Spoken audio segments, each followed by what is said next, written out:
Тавуулаа агаад ах нэг нь хайчуу. Ирээгүй шүү дээ. Хайцаа. Дээр уурлаад явсан те цаа чи. Та үлс шүү. Хинч хөөгөөгөө өөрөө төрүүлээ зааднаас гарсан.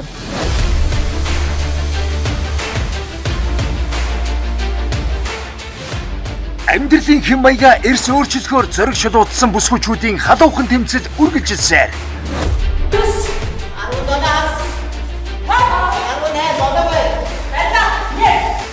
Харц булаасан халуухан зочинтой тэд хэрхэн бэлтгэл хийж 22 хоногийн хугацаанд биедээ ямар өөрчлөлт гаргасныг харцгаах болно.